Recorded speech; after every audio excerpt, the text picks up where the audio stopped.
Erwin Aksa, kader Partai Golkar solid, Luhut Panjaitan sulit gulingkan Airlangga Hartarto. Jadi kami mendiskusikan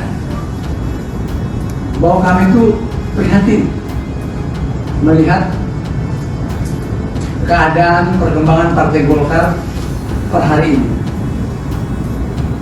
di mana Partai Golkar baik di dalam Munas dan Rapim sudah memutuskan ketua umumnya Pak Airlangga Hartarto untuk menjadi calon presiden atau wakil presiden.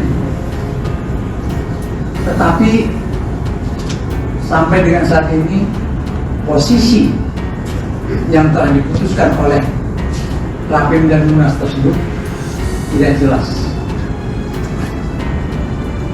Namun beliau selalu menyatakan di dalam konferensi pers, di dalam tanya jawab, di mana-mana, sabar tunggu waktunya, sabar tunggu waktunya.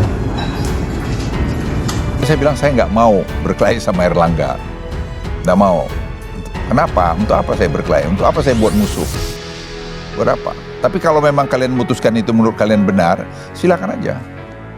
Jadi Pak Luhut mau jadi ketua umum Partai Golkar, tapi dengan tidak dengan cara berantem dengan Pak Airlangga. Ya, tidak cara berantem. Jadi mau jadi ketua umum Partai Golkar. Ya kalau itu memang maunya mereka, ya saya ikut.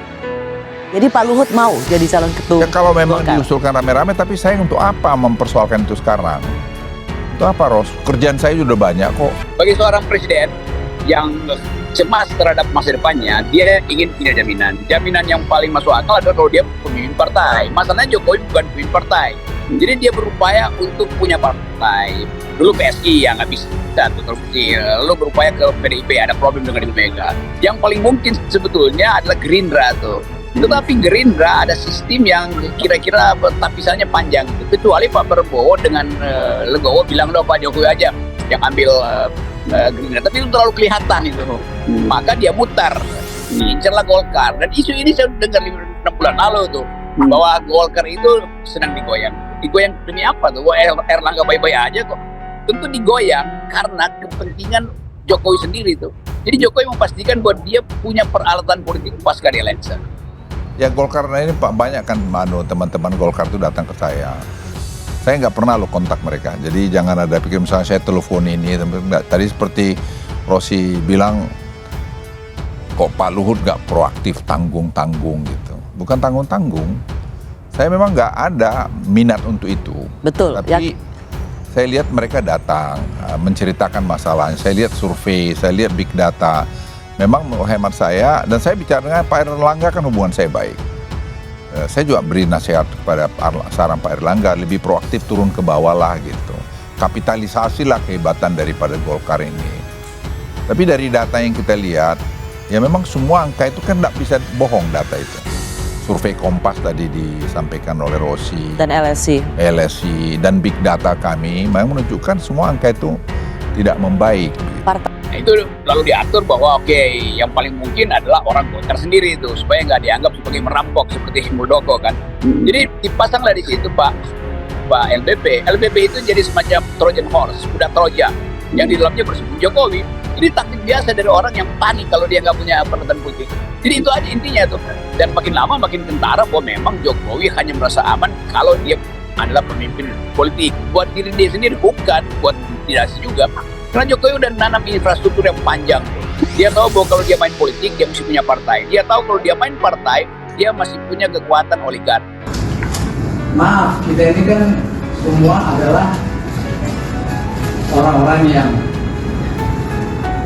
sehat, yang berpikir secara nalar, waras, dan bisa melihat fakta, menganalisis keadaan, dan tentu mempunyai harapan juga. Partai Golkar yang adalah partai besar,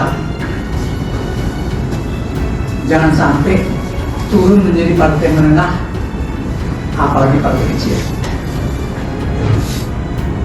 Sementara kita melihat pada survei-survei yang ada, Partai Golkar ini dalam posisi hasil survei dari berbagai lembaga survei sudah turun dari kelompok partai besar menjadi kelompok partai menengah. Kata nomor 4, nomor 5 itu baru survei. Kita belum lihat kenyataannya nanti 2024. bisa saja turun lagi dari bawah itu, nomor 5, nomor 6, atau nomor 7 di partai buram. Saat ini sedang ramai wacana Munaslup Partai Golkar dan upaya menggulingkan Ketua Umum Partai Golkar, Airlangga Hartarto. Luhut Binsar Panjaitan pun disebut-sebut sebagai sosok yang akan merebut kursi Ketua Umum Partai Golkar. Terkait dengan wacana tersebut, Wakil Ketua Umum DPP Partai Golkar Erwin Aksa menanggapinya santai. Menurut Erwin Aksa, hingga saat ini internal Golkar masih solid mendukung Airlangga Hartarto sebagai Ketua Umum. Wacana Munaslup yang mendorong pergantian kepemimpinan itu sulit realisasi. Saya kira internal Partai Golkar ini sedang berpikir menghadapi pemilu 2024, kata Erwin Aksa dalam keterangannya, Sabtu, 22 Juli 2023. Menurutnya, pembicaraan tentang pergantian ketum yang dicanangkan dalam Munaslup bukan menjadi prioritas Partai Golkar saat ini. Hal ini lantaran Munaslup sendiri juga memerlukan, yaitu DPD 2, DPD 1, hingga ormas pendiri, dan sayap Partai Golkar. Selanjutnya, Erwin juga menyebut bahwa Partai Golkar merupakan partai terbuka, sehingga tidak ada kepemilikan tunggal. Untuk itu, perlu adanya check and balances untuk menjaga kredibilitas partainya itu. Jadi Partai Golkar itu ya biasalah menjadi pembicaraan tentang hal seperti ini, kata Erwin Aksa. Erwin mengatakan kejadian seperti ini bukan terjadi kali ini saja, karena pada era kepemimpinan Abu Rizal Bakri, Ical, wacana Munaslup juga kencang berhembus jelang pemilu. Untuk itu, Erwin menyebut dinamika internal adalah hal yang wajar karena Golkar sendiri dipenuhi dengan orang-orang teknokrat atau cendekiawan.